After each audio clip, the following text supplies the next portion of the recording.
You cut your hand on a rusty piece of metal. You do not think twice. You wash it, maybe dab on some ointment, and forget about it by dinner. Your ancestors did not have that luxury. For most of human history, a small wound was a coin flip.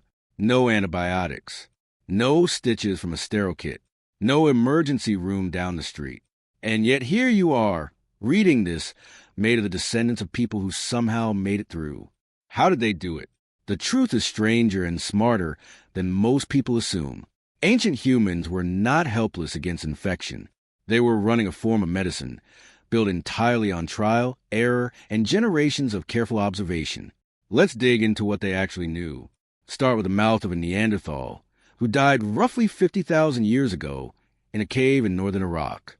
The site is called Shanidar Cave and has produced some of the most important Neanderthal remains ever found.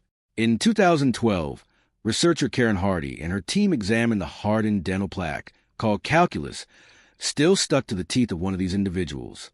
Dental calculus is basically fossilized plaque. It traps whatever a person chewed, breathed, or handled near their mouth for years. Inside it, Hardy's team found microscopic traces of yarrow and chamomile. Both plants are bitter. Neither has real nutritional value. And both happen to have anti-inflammatory and antimicrobial properties. Why would a Neanderthal eat something bitter and useless as food? The leading explanation is medicine. This individual appears to have been sick and appears to have deliberately consumed plants that modern pharmacology confirms can fight inflammation and infection. That is not an accident. That is knowledge, passed down and tested against real consequences, long before anyone could explain germs. Now jump forward tens of thousands of years to a body found frozen in the Alps in 1991. Ötzi the Iceman lived around 3,300 BCE, and his remarkably preserved remains gave researchers an extraordinary window into Copper Age life. Among his belongings, tucked into a small pouch, were 2 dried pieces of a fungus called Piptoporus botulinus, or birch polypore.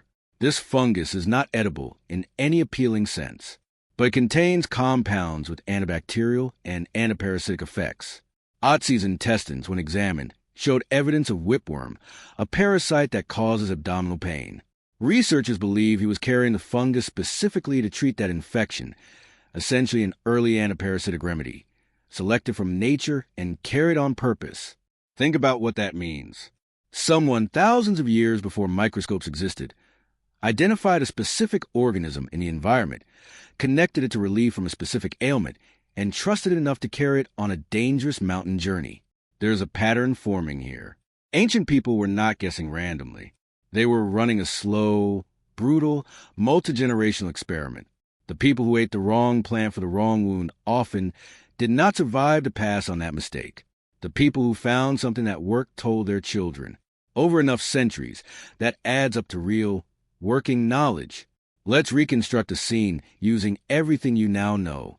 Picture a hunter in a small group, maybe 8 or 10 people, somewhere in the open grassland at dusk. He was gored by a wild boar during the hunt. The wound is deep, and it is already starting to swell. An older woman in the group, the one who remembers which plant stopped her own son's fever years earlier, chews a paste of bitter leaves and presses it directly into the wound. She does not know the word bacteria. She does not need to. She knows that the last 3 times someone did this, the wound did not turn black and did not smell like rot. That is enough. That is the entire clinical trial run in real time with real stakes. This is where honey enters the story, and it might be the most well-documented ancient remedy of all. The Ebers Papyrus, an Egyptian medical text dating to around 1550 BCE, lists honey as an ingredient in more wound treatments than almost anything else available at the time. For a long time, historians assumed this was superstition dressed up as medicine. Modern microbiology says otherwise. Honey has extremely low water content, which starves bacteria of the moisture they need to multiply. Certain honeys also produce hydrogen peroxide through an enzymatic reaction, which is mildly antiseptic. Ancient Egyptian physicians did not know any of that chemistry. They simply noticed that wounds packed with honey healed more often than wounds left uncovered, and they wrote it down as standard practice. Here is the counterintuitive twist. Ancient humans were not surrounded by fewer pathogens than you are. In many ways, they were surrounded by more, with no sanitation systems, no clean water infrastructure, and no isolation from animal carcasses during butchering. Yet the medical knowledge they built to survive that world was not primitive nonsense. Large parts of it mapped directly onto compounds and mechanisms that modern chemistry independently rediscovered thousands of years later. There's also archaeological evidence of ancient surgery succeeding, not just herbal remedies. Skulls from Neolithic sites in France and elsewhere show clear signs of trepanation, a procedure where a section of skull bone was deliberately removed, likely to relieve pressure from head injuries or swelling.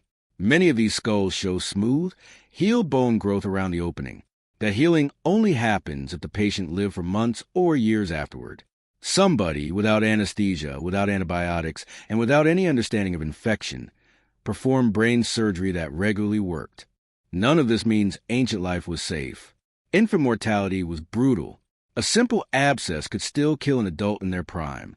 Life expectancy at birth in most prehistoric populations was low, though largely because of high childhood death rates rather than because adults dropped dead of old age at 30, a common misconception. Anyone who survived childhood had a real shot at reaching their 50s or 60s. So how does any of this connect to your life today? Sitting comfortably far from any threat of dying from a scraped knee? Every time you reach for a bottle of antiseptic, you're standing on top of tens of thousands of years of trial and error that started with Neanderthal chewing yarrow in a cave and a hunter's paste of bitter leaves pressed into a wound at dusk. The compounds pharmaceutical companies patent today were often found first, described in plainer language, by people with no lab equipment at all.